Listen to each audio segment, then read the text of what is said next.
Muy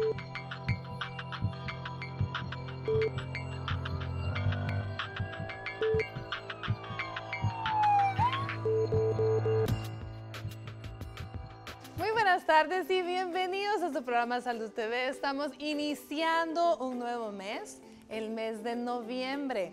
Así que nuestros deseos es que este mes esté lleno de sorpresas y de cosas buenas para todos ustedes y todos nosotros que estamos comenzándolo hoy con buenas vibras. Este día vamos a estar hablando de la celiaquía. Así que por favor no pierdan la atención en todo lo que vamos a aprender. Veamos la siguiente cápsula y al regresar les presento a nuestros invitados.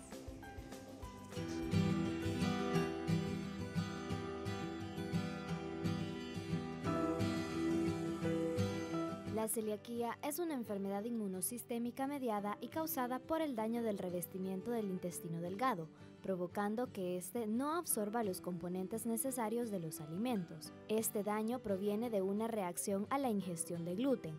Esta enfermedad afecta a cada persona de manera diferente. Los síntomas pueden ocurrir en el sistema digestivo o en otras partes del cuerpo. Algunas no tienen síntomas, sin embargo, otras pueden tener diarrea y dolor abdominal, mientras que alguien más puede sentirse irritable o deprimido.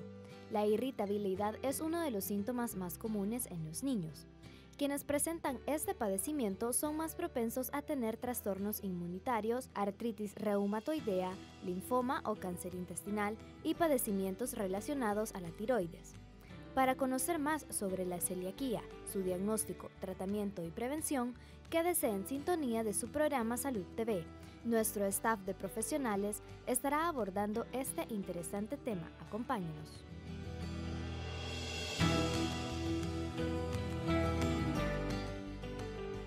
Bueno, y para hablar de tan interesante tema, le damos la bienvenida este día a una colega runner. Bueno, colega de antaño porque yo tengo días de no correr, lo digo, pero ella sí sigue corriendo. La licenciada Evelyn Aguilar, nutricionista que nos acompaña hoy. ¿Qué tal, Evelyn? ¿Cómo estás? Muchísimas gracias, muy bien. A ver cuándo corremos juntas. Mañana es buen día, hay libre. Mañana es día libre, pero mañana no creo, no voy a mentir. Te levantas tarde. Pero próximamente, Evelyn, pero me encanta que estés aquí, de verdad. Gracias. Le damos la bienvenida también al doctor Carlos Vilá, nuestro especialista en homotoxicología. ¿Qué tal, doctor Vilá? ¿Cómo está? Muy bien, gracias. Un placer estar acá con ustedes hablando de un tema tan interesante como la enfermedad celíaca. Definitivamente, y todos queremos aprender, así que muchísimas gracias por estar acá con nosotros. Y le damos la bienvenida a nuestra amiga gastroenteróloga y hepatóloga, la doctora Antonieta Córdoba. ¿Cómo estás, Antonieta? Eli, gracias también a ti, al programa por la invitación. Y esperemos que sea de utilidad, como digo siempre, casi una frase ya mía, el programa y que lo sintonicen y así podamos aclarar dudas. E igualmente creo que siguen habiendo los medios para poder preguntar si existen y si no, para que consulten a los especialistas adecuados si alguno de los síntomas de esta enfermedad lo están adoleciendo al momento. Y claro que existen, Antonieta, así que ahí están nuestras redes sociales donde siempre todos nuestros amigos televidentes pueden consultar o pueden tratar de aclarar cualquier duda con nuestros especialistas y también nuestro teléfono en estudio por si nos quieren llamar y hacer la consulta telefónica.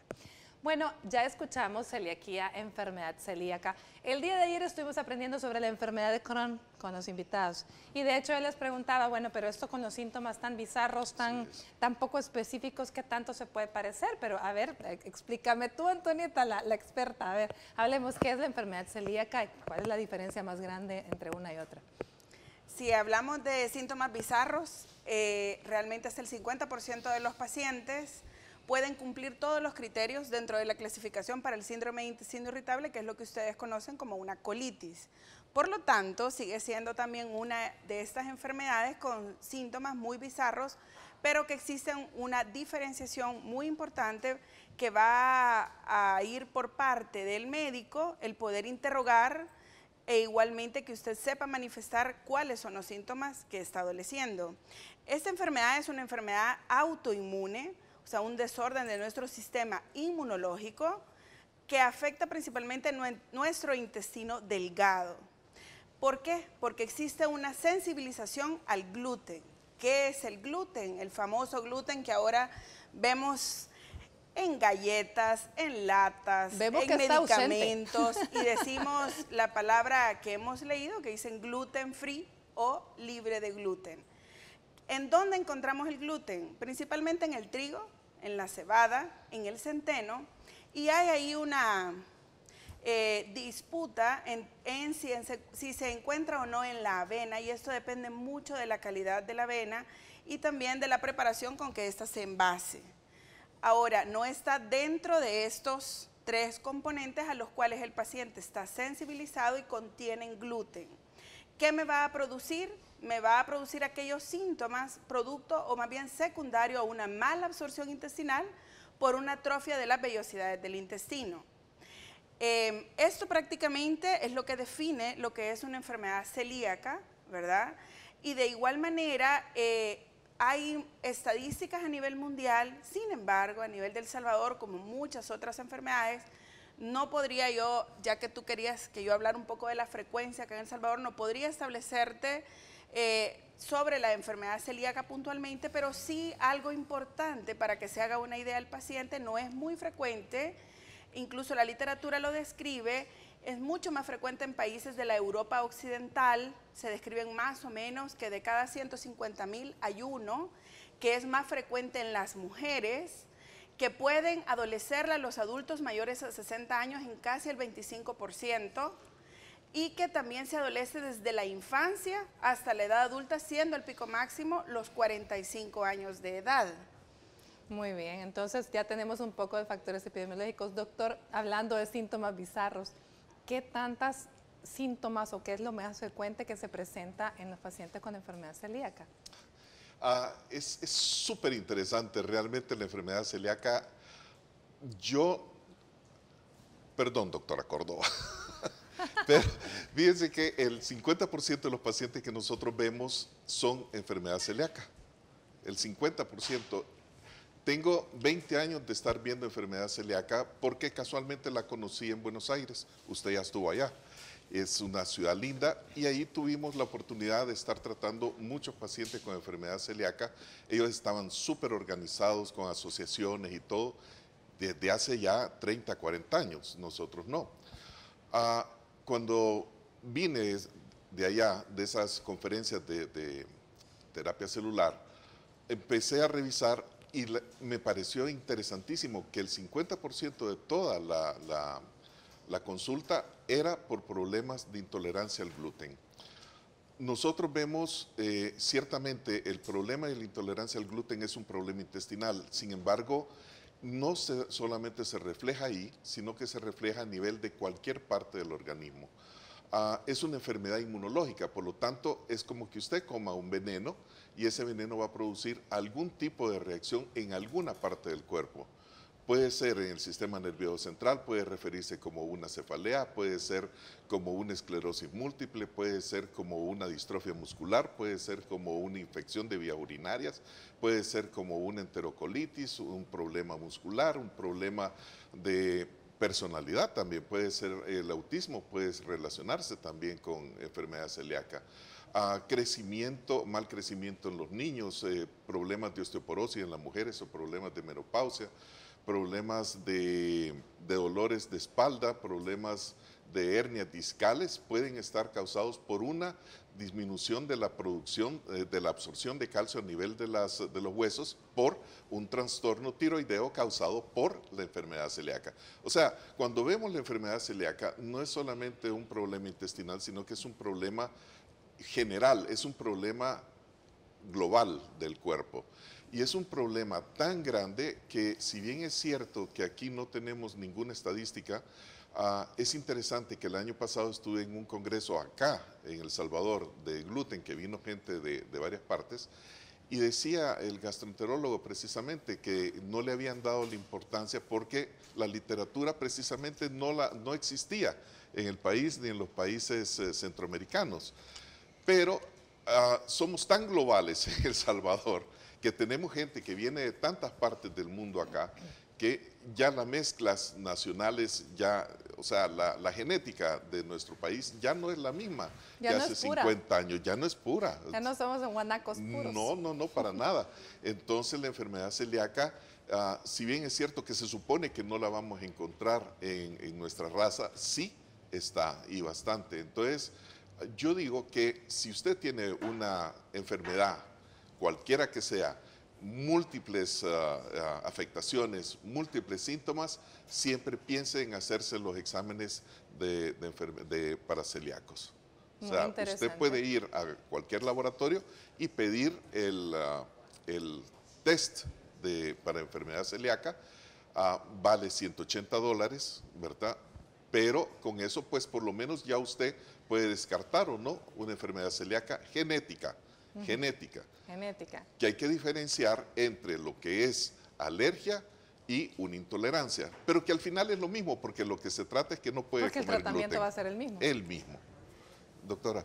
Lo que pasa es que yo, quizás para aclarar, en ningún momento dije que no teníamos. No, que no teníamos estadística. Así es, sí, yo exacto, aclaré que no tenemos estadísticas. Ahora, sin embargo, hay algo bien importante que yo quiero aclarar a la población. Aquí no requiere solamente una predisposición genética en familiares de primer grado con antecedentes de enfermedad celíaca comprobada con métodos diagnósticos, que me imagino que va a haber un espacio para esto, sino que también hay un problema de autoantígenos que hay que también determinar los niveles de estos autoantígenos, y algo muy importante que se deben de cumplir los 3, y el tercero es el contacto o susceptibilidad al gluten. Estos 3 deben de estar principalmente de la mano. Y por lo tanto, otra cosa que quizás yo sí quisiera aclarar dentro de mi área es que no es producto estas enfermedades que el doctor mencionó, sino son enfermedades que están asociadas a la enfermedad celíaca y que son también de origen autoinmune. Y que más adelante quizás me voy a permitir extender un poquito esa lista para que la gente sepa, si la adolece, que se debería de descartar esta patología asociada a ella. Muy interesante, como dijo el doctor Vilá, esta enfermedad definitivamente. Bueno, vámonos a una pausa comercial y al regresar conocemos qué alimentos tienen gluten y qué es el gluten. Ya volvemos.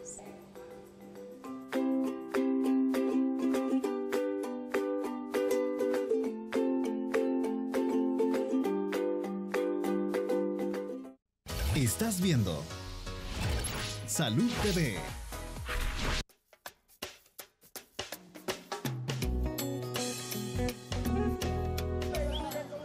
Gluten.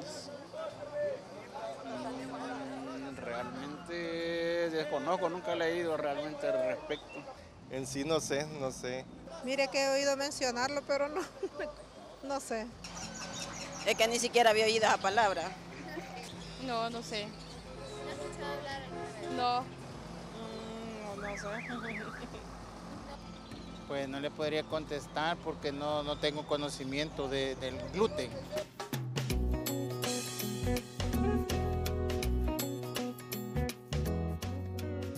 Me encanta siempre el sondeo porque ahí deja ver lo que nosotros tenemos que recalcar y en donde la gente necesita aprender más. Vamos a ver, Evelyn, te voy a extrapolar la pregunta que le hicimos a nuestra gente. ¿Qué alimentos contienen gluten? ¿Qué es el gluten? Háblanos un poquito de ello. A ver, gracias por el espacio. El gluten es una proteína, es la proteína de ciertos cereales. Como dijo el doctor y la doctora, contienen gluten el trigo principalmente, el centeno, la cebada y la avena. Hay tipos de avenas que no tienen gluten. Lo que pasa es que también depende de la intolerancia que la persona tenga. Hay personas que pueden llegar a tolerar la avena. Aquí lo que tenemos que tener claro es que hay alimentos que naturalmente tienen gluten, pero hay alimentos industrializados en los que el gluten se utiliza como un aditivo alimentario. Ustedes han oído hablar de aquella palabra aglutinante. Es que esa es una propiedad del gluten. Entonces, para poder aglutinar, por ejemplo, un embutido, se le agrega gluten. Entonces, encontramos gluten en los embutidos. Aglutinar es unir, pegar. Es unir, pegar. Entonces, encontramos alimentos industrializados con gluten, aunque no sea una fuente de trigo, no sea su ingrediente principal el trigo o cualquiera de los cereales. Entonces, la persona que ha sido ya diagnosticada con una enfermedad celíaca o que podemos nosotros pensar que puede llegar a tener esto, hay que empezar a probar a retirarle este tipo de alimentos y que se haga el examen, ¿verdad? Lo referimos a los médicos y que se haga el examen. Pero lo importante en una persona es educación, porque el tratamiento de la enfermedad celíaca es la dieta. Excelente. Es hacer una alimentación sin gluten.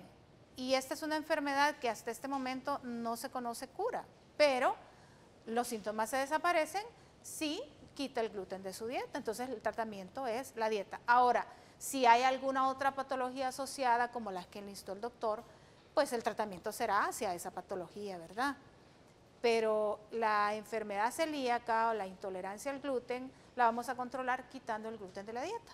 Entonces ya dijimos que todo aquello que lleva, o sea, que todo lleva gluten realmente porque lleva esta propiedad aglutinante, ¿sí? Las pastas. Los alimentos, las pastas son hechas de trigo, a menos que sean pasta de arroz y hay pasta de maíz. Y esas no tienen gluten. Por ahí hay algunas inclinaciones en que hay que tener cuidado, pero en realidad la base de la alimentación de una enfermedad celíaca está en base al arroz. Los cereales, se utiliza el arroz, se utilizan las leguminosas mucho, se utiliza el maíz, porque el punto aquí es que como estamos tan habituados a comer cosas industrializadas y de repente nos dicen, no, entonces, ¿y qué como? O sea, las personas se quedan, ¿y qué como? Es bien fácil hacer una dieta libre de gluten. Lo que pasa es que hay que consultarlo, hay que educar. Es que ese es el punto. Y es importante eso que estás diciendo, porque realmente cuando uno escucha a algunas personas que conoce siempre a alguien que le cuenta, es que soy alérgico al gluten o es que tengo enfermedad celíaca, pero me sale carísimo. Dicen, porque claro, lo que vemos es todo lo industrializado que hoy día venden que dice gluten free. Y no me dejarán mentir, pero todo lo que dice gluten free es bien caro. Pero es que, perdón, eso depende también de la cantidad de gente que necesita comprar. Va a llegar un momento en el tiempo que, claro, va a haber tanta demanda por estos gluten free que van a bajar de precio. Por el momento es una enfermedad que se está conociendo en el país y entonces los productores de alimentos gluten free son pocos. Las harinas cuesta mucho traerlas, entonces resulta más caro, pero a medida que esto se va desarrollando más en el conocimiento de la población, los productos tienen que ir bajando, por supuesto. Ahora, qué curioso, no sé qué comentario les parece el hecho de que la gente, o sea, mucha gente a la que le preguntaron ni siquiera había oído la palabra gluten, ni siquiera saben qué es. Yo he notado, y esto es un comentario muy personal, que también en nuestro país depende mucho del nivel socioeconómico del paciente. Y efectivamente, si tú ves el sondeo, fue en la calle, gente trabajadora media, y por lo tanto ahí eso influye mucho. Hay una cosa también que a mí me ha llamado la atención, como decía el doctor, el país donde yo me formé había una alta tasa, con buenos estudios, y que al venir acá yo solo tengo mi opinión de nuevo personal, que no tenemos tanta enfermedad celíaca porque tampoco la buscamos.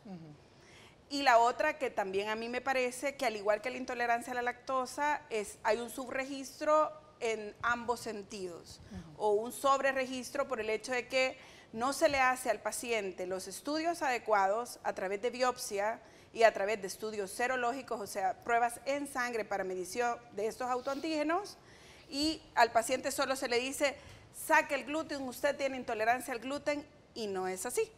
Recordemos, y es algo muy importante, que comparte síntomas asociados con una de las patologías más frecuentes, si no es la primera, motivo de consulta al área de gastroenterología o primer nivel con medicina general, que es el síndrome de intestino irritable o la colitis. Por lo tanto, yo creo que hay que saber orientar, como lo dije en mi saludo, hay que saber orientar y decirle al paciente realmente qué es lo que tenemos. Yo creo que al momento acá aplica, ¿verdad?, el poder hablar un poco de qué son los síntomas que el paciente adolece. El paciente tiene episodios de diarrea. ¿Cómo son las características de estos episodios? Diarreas nocturnas, diarreas muy temprano en la mañana o diarreas después de que se han alimentado. El paciente antes se creía que eran pacientes que eran flaquitos, que perdían peso. De unos 7 años hacia acá se cambiaron realmente, de hace 4 años, las nuevas guías para enfermedad celíaca a nivel mundial, y eso se sacó. Porque sí hay asociación, ya no hay esa asociación directa entre el paciente desnutrido y la presencia de enfermedad celíaca. Un paciente puede tener sobrepeso y tener enfermedad celíaca. Aparte de esto hay esteatorrea. ¿Qué es la esteatorrea? Grasa en la materia fecal. El paciente también puede tener baja en sus proteínas séricas y principalmente distensión abdominal un disconfort, que es lo que se asocia completamente a lo que nosotros como médicos llamamos un síndrome de mala absorción, que es parte de la definición para poder diagnosticar una enfermedad celíaca. Por lo tanto, si el paciente tiene alguno de estos síntomas y aparte de esto tiene un familiar de primer grado, estamos hablando de mamá, papá, hermanos con enfermedad celíaca, o aparte de esto son pacientes que tienen artritis reumatoidea, son diabéticos del tipo 1 que antes se le llamaba juvenil, pacientes con lupus, con enfermedades tiroideas, hepatitis autoinmune, más toda la lista que el doctor, también algunos que el doctor mencionó, son pacientes que hay una asociación directa con la enfermedad celíaca. Por lo tanto, deberíamos de indagar, más bien o descartar esta patología, tenga o no tenga el paciente síntomas, pero a partir de estos métodos diagnósticos que ya mencioné. ¿Cuál es la relación con toda esa enfermedad que usted mencionó, doctor? Es enfermedad a nivel inmunológico. Realmente cuando tú comes algo con gluten, definitivamente eso va a llegar al cuerpo y ahí va a producir una reacción inmunológica. Esa reacción inmunológica no importa si es avena, si es cebada, si es centeno, si es trigo, va a producir una irritación en el organismo. Lo estoy diciendo de la manera más sencilla para que lo entendamos bien. Entonces es como que ustedes estén haciendo fila para subirse al bus, el bus ya viene lleno, ¿ok? Pero de repente viene un marero y se les mete en medio y se sube al bus y empieza a causar una reacción en cadena dentro del bus. Entonces ese es el gluten entrando al organismo, así. Entonces esa reacción en cadena va a producir, en algunos puede producir o miedo, en otros temor, en otros respeto, en otros angustia. Entonces depende qué tipo de reacción va a producir en cada una de las personas dependiendo de la herencia que tengan de enfermedades más débiles o más concomitantes o más fuertes para cada persona. Entonces, dependiendo de eso, va a ser la reacción a nivel intestinal, a nivel corazón, a nivel circulatorio, a nivel pulmones, etcétera. Cuando la enfermedad por gluten, por intolerancia al gluten o por alergia al gluten es intensa, entonces se dan todos los síntomas que la doctora Córdoba muy bien ha dicho, o sea, todos los problemas intestinales. Pero según lo que yo he visto por el tipo de pacientes que está llegando, tiene que haber algo emocional, algo que afecte tremendamente a la persona para que eso se reactive. Usted puede pasar toda su vida siendo intolerante al gluten y más o menos su organismo estar tolerando, más o menos aceptar esa proteína y bueno, le da alguna reacción, le da una diarrea, le da un problema intestinal, etcétera. Pero cuando hay un evento emocional muy fuerte, la muerte de alguien, duelo, mudanzas, juicios, lo que sea, entonces el sistema inmunológico se altera más y entonces permite que una proteína como el gluten sea explosiva en el organismo y entonces produzca una reacción más severa, produciendo una enfermedad más dañina. Muy interesante, definitivamente. ¿Cómo vamos a hacer el diagnóstico? ¿Cómo lo vamos a empezar a sospechar? Porque el problema acá es que lo tengamos en mente, los médicos que estamos viendo, porque con ese montón de enfermedades que asociadas, realmente pues todos tendríamos que estar educados en esto para poderlo ir a buscar, como decís tú, Antonieta. El problema es que no hay estadísticas, porque no hay casos, porque no los buscamos, ¿verdad? Probablemente. Entonces, ¿cómo hacemos el diagnóstico? A mí me ha pasado una cosa que también está descrita en la literatura, que uno es un hallazgo en pacientes asintomáticos, un hallazgo casual al momento de hacer una endoscopía digestiva diagnóstica.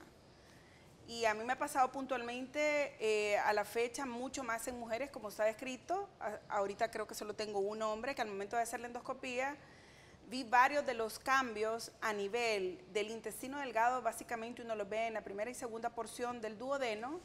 Y por lo tanto, yo al momento de la endoscopía, obviamente siempre pido que vaya alguien con el familiar y le explico por qué la necesidad de hacer biopsias. Hasta ahorita todos han salido dentro de la clasificación en la cual ya tienen atrofia vellocitaria, que es el hallazgo más importante dentro de una clasificación llamada Marsh, que llega de 0 a 4. Por lo tanto, luego de esto hay que obviamente ir un poco más a indagar. Me pasó a mí que me piden una endoscopía un colega, me la refiere puntualmente una paciente joven. Hago la endoscopía, me entrevisté brevemente con la paciente porque era solicitud de hacer un examen, como que a usted le digan haga una radiografía de tórax, ¿no? Una paciente de 31 años. Al momento de la endoscopía ella tenía antecedentes de Helicobacter y cuando llego a duodeno veo todos los cambios, ¿no? Le explico a la madre y le digo, mira, hay que biopsiar. Obviamente yo no entrevisté completamente a la paciente porque no habían factores de riesgo. Un poco anecdótico eso, que a mí me gusta siempre contarlo porque también el televidente creo que aprende. Y resulta ser que la paciente tenía antecedentes de hipotiroidismo, síndrome de ovarios poliquísticos, venía con un cuadro de síndrome de intestino irritable asociado, que así se le había tratado en Guatemala porque la paciente allá reside y venía como solo a hacerse eso acá. Endoscopía acá. Y la cosa es que ahorita estamos a la espera de la biopsia, ¿no? Y le digo, bueno, si la biopsia no sale con cambios, ¿verdad? Igualmente hay indicación de hacer pruebas serológicas. Prácticamente son dos las más importantes que hay que hacer. El doctor mencionaba, sí, son de alto costo, pero hay indicación. Y obviamente yo creo que no debemos dejar el punto de vista siguiente a un lado. Y es que el paciente debe principalmente, idealmente para hacer una enfermedad celíaca típica, tener los síntomas. Pero si no los tiene, obviamente, y tiene alguna enfermedad asociada, por ejemplo, una hepatitis autoinmune, artritis reumatoidea en la juventud, diabéticos tipo 1, como ya mencioné cualquiera de estas causas, que hay un apartado en la literatura solo para los pacientes diabéticos tipo 1 y el énfasis que hay que descartar, por ejemplo, enfermedad celíaca, hay que ir a hacer estas pruebas serológicas, ¿verdad? Y a la par de esto, considerar, depende de la clasificación que los médicos sabemos que existe para enfermedad celíaca, que son 5, valorar si hacemos o no biopsia. Ahora en los niños, desde el año 2015 ya se está excluyendo. Son 3 los parámetros diagnósticos, no me incluyo mucho en este tema porque no trabajo con niños, pero para que los televidentes sepan que es una enfermedad también frecuente en ellos. Antes se creía que solo era en ellos que la tenían y ya se está descartando el método diagnóstico a partir de una biopsia por endoscopía. Otro método que también puede servir en causas dudosas es la cápsula endoscópica, que esa sí se vuelve de alto costo, pero nos puede aportar mayores datos porque evidentemente recorre todo el intestino delgado, al igual que la enteroscopía, pero esos son ya en casos muy extremos, pero principalmente son la antitransglutaminasa, ¿verdad? El antiendomicio, antes se utilizaba la antigliadina, ahora ya se sacó como parte del método diagnóstico con una sensibilidad del 100%, la especificidad puede variar un poco, pero básicamente también a través de la biopsia podemos definir ese diagnóstico. Bueno, Antonieta, tú acabas de decir algo muy cierto, no te vas a meter en el tema de niños, pero No. tenemos en la siguiente cápsula a la doctora Roxana Scrich-Delinky, que nos va a hablar sobre enfermedad celíaca en niños. Ya volvemos.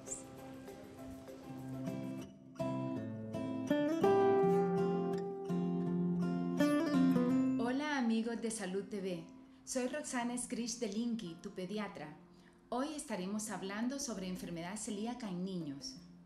Es importante saber que la enfermedad celíaca no se hereda, pero un 10 al 30% de las personas que lo padecen pueden tener predisposición genética, es decir, que son portadores de 1 o 2 genes con variantes a la sensibilidad a la proteína del gluten y que se va a expresar solamente si tiene factores asociados. En los niños, las manifestaciones más comunes van a ser las gastrointestinales. Algunas medidas que nos pueden ayudar para protegerse y, aunque no evitar la aparición de esta, pueden ser darle a su bebé lactancia materna lo más que pueda, iniciar los cereales integrales entre los 6 y 7 meses de edad, no antes ni después, y observar la reacción. Seguir el modelo de plato saludable. Tratar adecuadamente las infecciones, las parasitosis y las alergias gastrointestinales. Evitar el uso crónico de antiinflamatorios. Si usted recibe la noticia o le dicen que su niño padece enfermedad celíaca, no debe asustarse. Debe saber que existe un tratamiento 100% eficaz que consiste en el plan de las 3 R: retirar el gluten, reponer los nutrientes y recuperar su salud. Recuerde que la enfermedad celíaca es una enfermedad común, no diagnosticada, y debemos estar alerta ante los síntomas. Su pediatra, su gastroenterólogo y su nutricionista son los profesionales que mejor le ayudarán en el diagnóstico y tratamiento. En la medida que comprendamos que una persona con enfermedad celíaca es una persona sana que come diferente, nos evitaremos complicaciones indeseables y lograremos una sociedad más justa y solidaria. Soy Roxana Scrish de Linky, tu pediatra para Salud TV. Nos vemos en una próxima.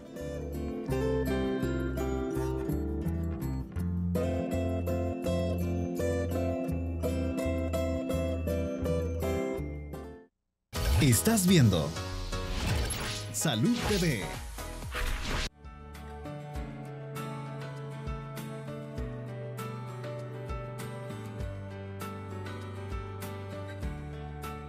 Este día en Food Style te explicamos cómo debe ser una dieta libre de gluten. Comenzamos mencionando aquellos alimentos que sí lo contienen, como el trigo, cuyo grano se utiliza para hacer harinas para pan blanco, la cebada, que se usa para preparar cervezas o leches maltas, la avena, que se consume en cereales y sus derivados.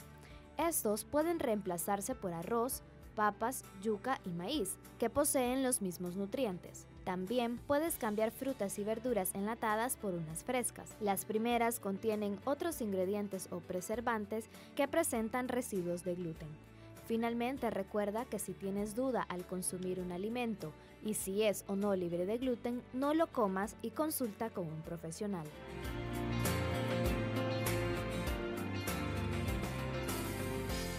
Bueno, buen provecho si usted está almorzando. Ya vimos que puede usted elegir una dieta libre de gluten. Ya nos estuvo hablando Evelyn un poco de que la dieta va a ser a base de arroz, como vimos, a base de harina de arroz, ¿cierto, Evelyn? Arroz, frijoles, que es la base de nuestra alimentación, tortilla, maíz, pues. Ahora, lo que hay que tener mucho cuidado es que también puede haber lo que se llama la contaminación cruzada. Y es que al elegir un producto industrializado que no tiene gluten, por ejemplo, algo de maíz, pero ha sido elaborado en maquinaria donde se elabora gluten, elabora algo con trigo, puede haber contaminación y entonces a una persona demasiado sensible le va a causar problemas.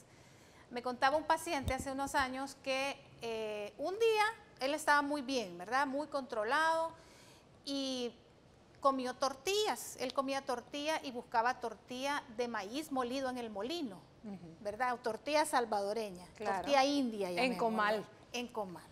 Bueno, hoy no hay, ya es raro conseguir comal.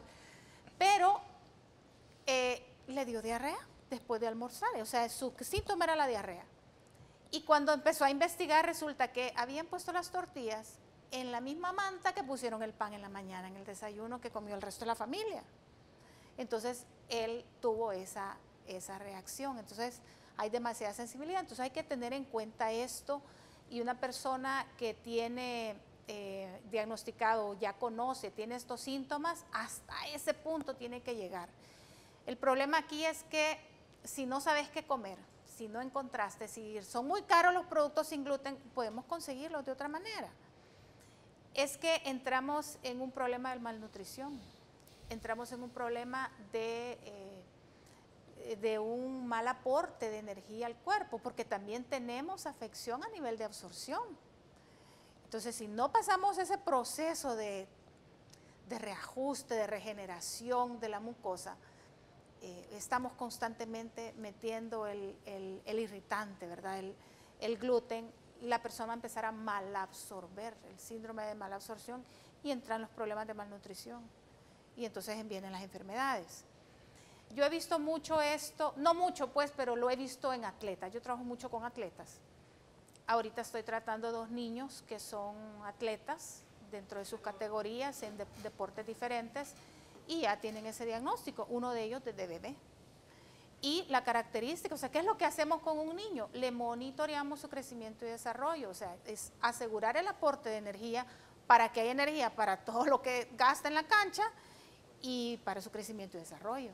Entonces, poder asegurar esas calorías, quitando todo lo que tenga gluten, asegurando que el niño no vaya a tener diarreas y no vaya a entrar en este proceso de mala absorción, y poder asegurar ese proceso adecuado. Siempre es importante entonces el poder consultar, el poder tener el diagnóstico médico, el poder tener el tratamiento de enfermedades asociadas, pero también la dieta.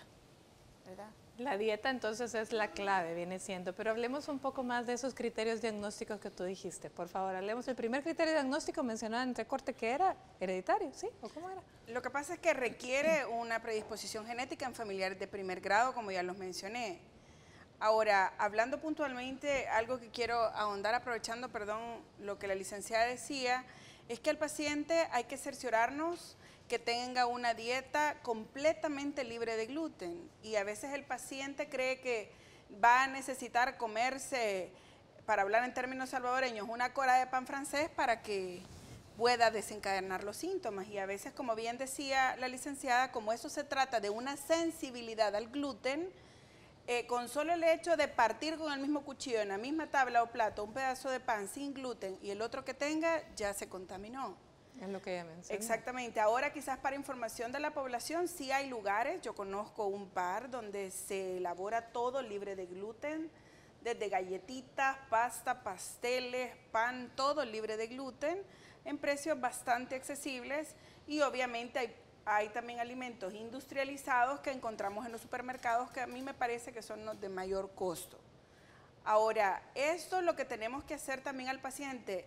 Inmediatamente hayamos hecho el diagnóstico a través de pruebas serológicas y de biopsia, que eran los otros dos métodos, lo importante es meterlo inmediatamente a una dieta libre de gluten.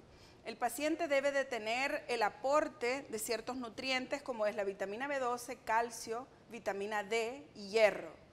Eso se le debe de dar al paciente porque generan un déficit por todos los síntomas que ha tenido y el síndrome de mala absorción asociado. Quizás para que también el televidente no se espere que la mejoría va a ser inmediata, si la mejoría clínica, si el paciente estaba sintomático, inicia alrededor de la semana 2, en la cual ya empezamos a ver que el paciente ya no tiene aquella sensación de distensión, la diarrea ha cedido, ya no tiene esta sensación de disconfort, ¿verdad? Y las pruebas serológicas sí cambian alrededor del 6º mes. Por lo tanto, otra pregunta que surge mucho dentro del paciente que se le establece el diagnóstico es si hay necesidad de volver a hacer una endoscopía para corroborar que la celularidad a nivel del intestino delgado ha retrocedido, y realmente el último consenso dijo de que no había necesidad de biopsia. Lo que habla en el paciente es la clínica y obviamente que vale la pena hacer un control de estas pruebas que enviamos a sangre.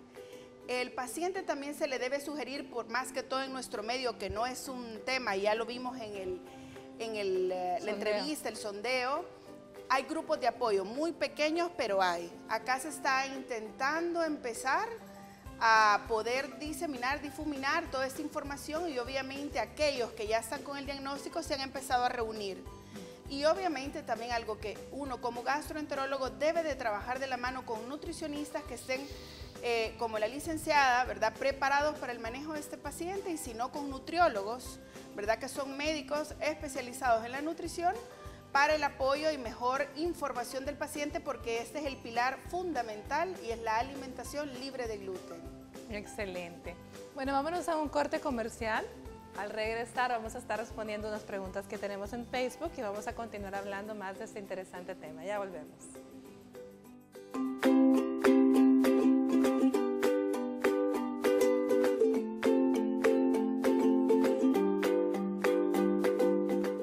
Estás viendo Salud TV.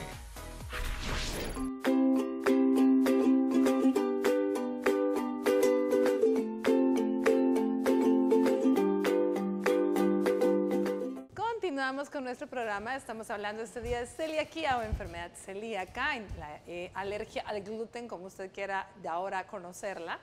Pero tenemos una pregunta en Facebook que me parece muy interesante y quiero compartirla con ustedes para ver qué podemos aprender de esta amiga que nos escribe. Vamos a ver, tenemos a Iris Mendoza de Cortés. Nos dice: mi bebé tiene 2 añitos y siempre padece de gases. Tiene molestia por las noches. ¿Podría ser celíaca? ¿Cómo puedo saber si ella padece de esto? Y me encantaría aquí que nuestros especialistas cada uno diera su opinión, porque realmente es importante escucharlos a ambos. Antonieta, decías que podría ser que realmente no estemos ante un problema de intolerancia a la lactosa o la leche, ¿o qué más? Habría que ver en qué momento inició la lactación, o sea, ya introducir otro tipo de alimentos, el tipo de leche que le está dando, la cantidad de leche que le está dando, porque de repente a los 2 años ya el niño debe de comer más alimentos de casa que la pacha. Y a estas alturas hay niños que están tomando hasta 7 pachas al día y de repente la leche entera, ¿verdad?, puede estar produciendo esto. El consumo de gaseosas, ya al niño ya van y le dan a la tienda 10 centavos o la abuela o alguien le da y le da una bolsa de snack, de chucherías, comidas rápidas, que también hoy lo están suplementando mucho al niño por el tema de que los padres trabajan. En resumidas, yo lo que a la señora de Cortés le recomendaría es más bien revisar cómo la manera que está alimentando a su bebé antes de considerar que esto fuera una enfermedad celíaca.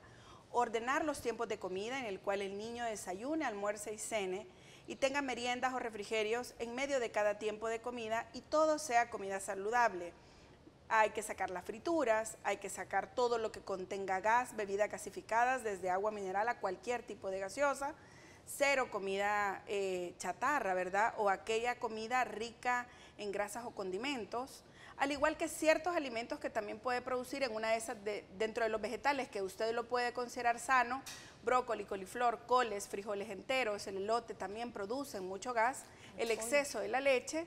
Si usted ordena y vuelve la alimentación de su bebé, bueno, de un niño de 2 años, y el niño persiste con esa sintomatología, existe dentro de la medicina ya, gracias a Dios, la subespecialidad de la gastroenterología pediátrica y sería también un motivo de consulta para el cual usted consulte en un momento adecuado si es que quita todo lo que esté al momento en desorden. Ahora bien, si la señora de Cortés ya evaluó todo esto que la doctora Córdoba está diciendo y continúa sus sentimientos de que tal vez, vamos a ver qué nos dice el doctor Vila. Bueno, en realidad sí pudiera,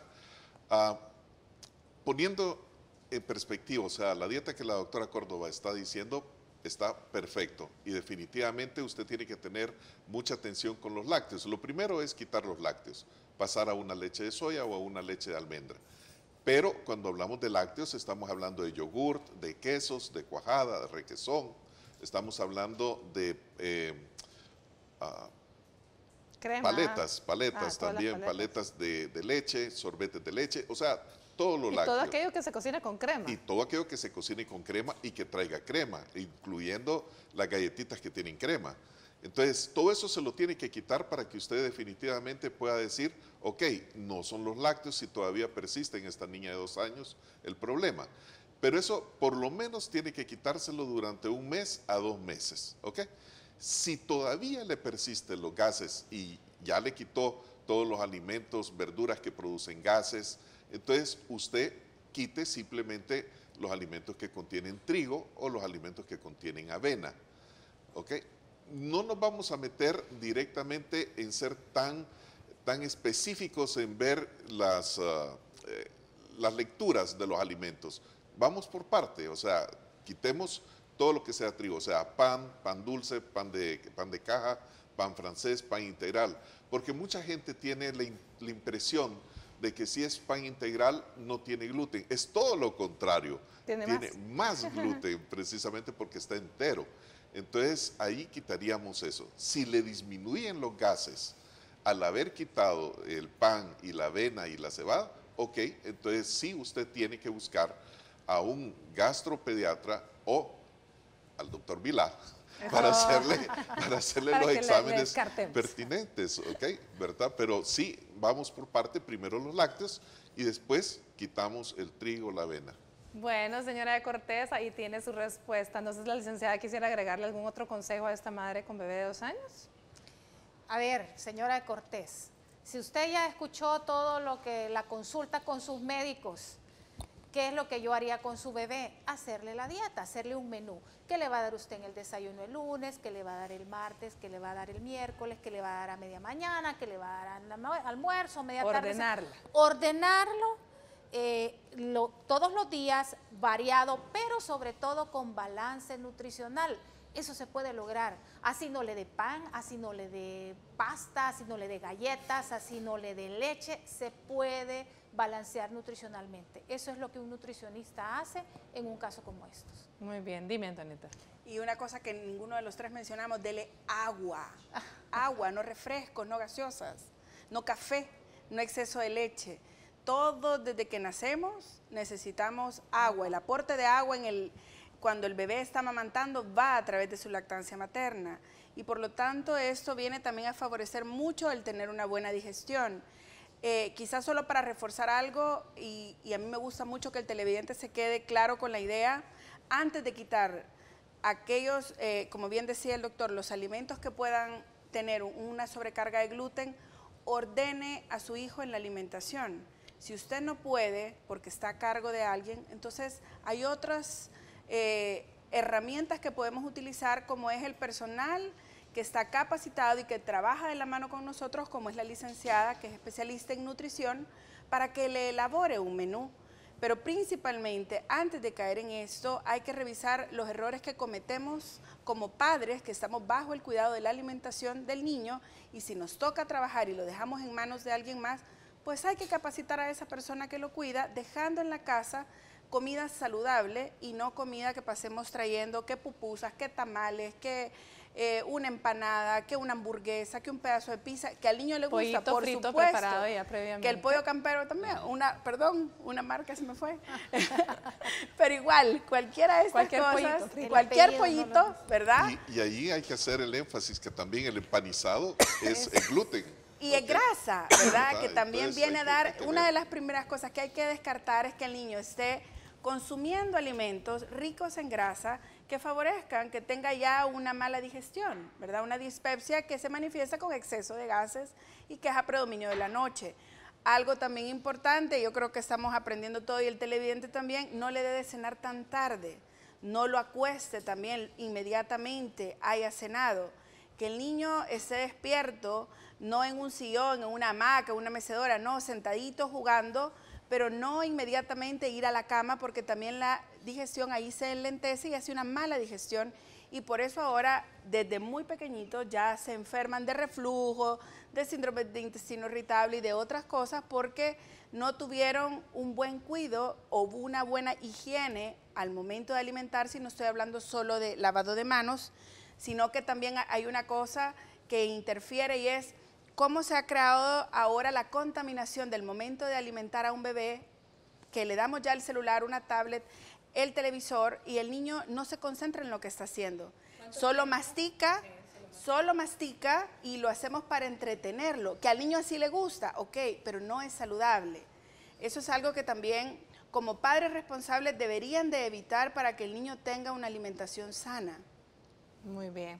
¿Cuánto tiempo, dos cosas, cuánto tiempo hay que esperar para que se vaya a la cama después de comer? Idealmente 2 horas. Ok, 2 horas. Y quiero que veamos un comentario que tenemos en Facebook que nos puede servir realmente muchísimo. Vamos a ver. Nos dice nuestra amiga María Cristina, nos dice, yo soy celíaca grado 3 y el gastroenterólogo me dio todas las indicaciones. Hay una asociación de celíacos salvadoreños que hace una labor excelente. Y nos dice que los felicita por el programa, que los ayuda enormemente y nos dice Dios los bendiga. Muchísimas gracias, amiga, por escribirnos y darnos esa información que puede ser de mucha utilidad para otros televidentes que nos están viendo. Bueno, vamos a una pausa y volvemos con lo último del programa de hoy.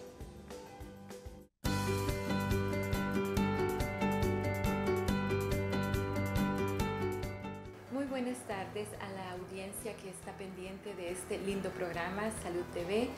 Mi nombre es Cecilia Calderón y este día vamos a hablar sobre la relación que existe entre celiaquía y diabetes mellitus tipo 1.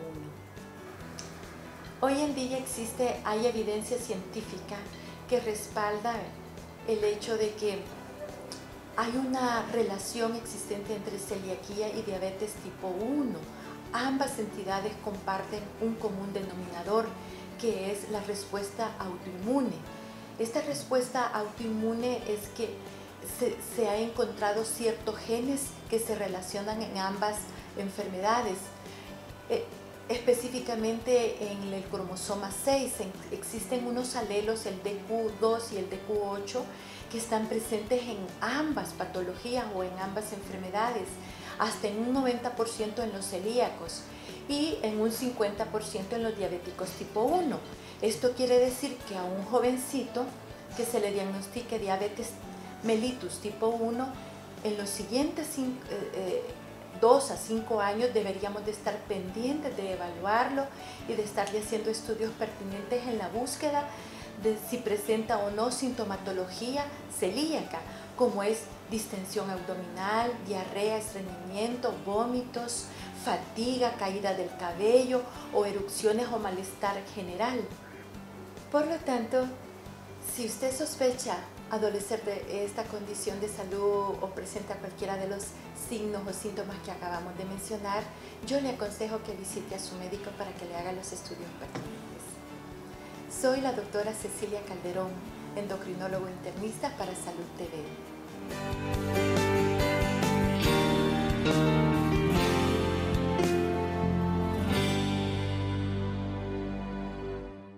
Estás viendo Salud TV.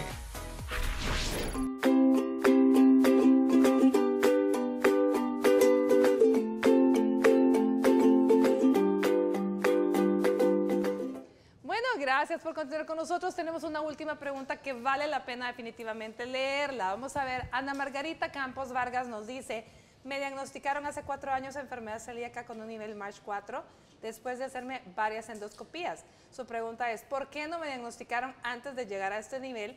Y además, si existe alguna medicina para esta enfermedad. Vamos a ver qué le decimos a Antonieta. ¿Por qué será que no se logró diagnosticar? Quizás no llegaron al sitio. Esa es una pregunta que a veces los pacientes, después de mucho tiempo y que a veces a mí me ha tocado hacer el diagnóstico definitivo, lo hacen, ¿no? Y quizás mi primer comentario que yo le hago a los pacientes en ese momento, que si yo veo una obra de arte y la hizo Picasso, yo les digo que la pude haber hecho mejor que él, pero ya cuando está elaborada. Por lo tanto, no pudiese emitir un comentario objetivo, ¿verdad?, a esta pregunta.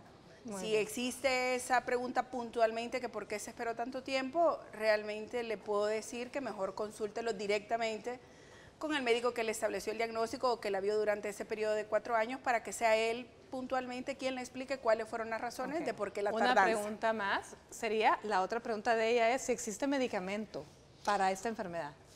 La primera fase es dieta, definitivamente. Hay que eliminar todo lo que es avena, cebada, centeno y el trigo, ¿verdad? Se puede hacer una dieta mucho mejor con amaranto, con quinoa, con maíz, con arroz, con todos esos cereales.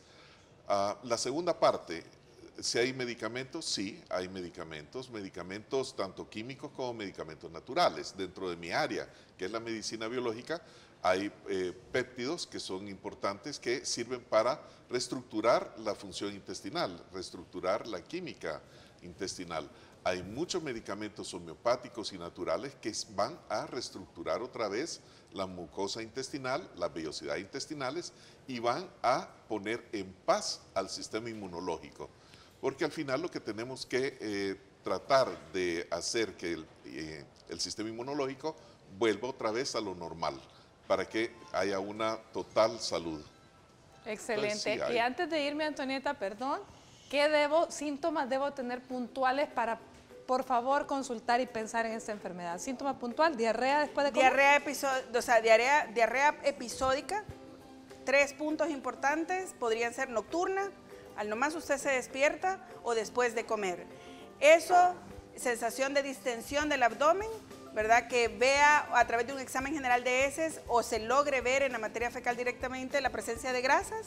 Ya. Y el paciente en un momento dado también puede perder peso, no en todos, debe de cumplirse ese criterio. Y yo quizás lo voy a invitar a la televidente a que vea el reprise del programa, porque ahí yo di los datos de los suplementos que usted debe de consumir y que por tiempo ya no se los puedo explicar. Evelyn, tu mensaje final para la población, breve, porque ya se nos terminó el tiempo, pero por favor. Dieta y ejercicio, ese es el mensaje. O sea, nosotros tenemos que tener un estilo de vida saludable que incluye una alimentación sana y una base regular de ejercicio. Si hay algún problema digestivo, revise su alimentación. El primer tratamiento es la dieta. Hay que tomar buenas decisiones todos los días y la dieta es un buen momento para fortalecer la voluntad.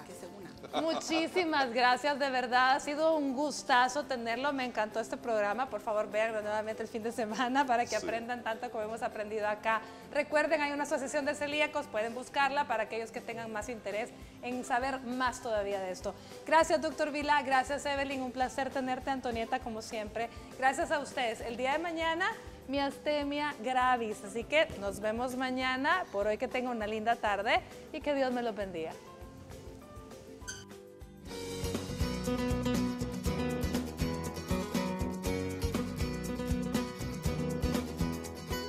Para prevenir complicaciones de salud en una persona con celiaquía, te damos los siguientes consejos. La dieta debe ser libre de gluten. El único tratamiento eficaz para la enfermedad celíaca es cuidar lo que se come para toda la vida. Esta es una proteína que se encuentra en la semilla de cereales como trigo, cebada y centeno. El chequeo constante se vuelve necesario. Es posible que deba realizarse análisis de sangre para averiguar si el cuerpo absorbe suficientes nutrientes y verificar si el nivel de anticuerpos es normal. En la medida de lo posible, debe evitar los alimentos elaborados o envasados, ya que en estos es más difícil garantizar la ausencia de gluten. Recuerda que debes consultar periódicamente con un especialista para mantener una buena nutrición y salud.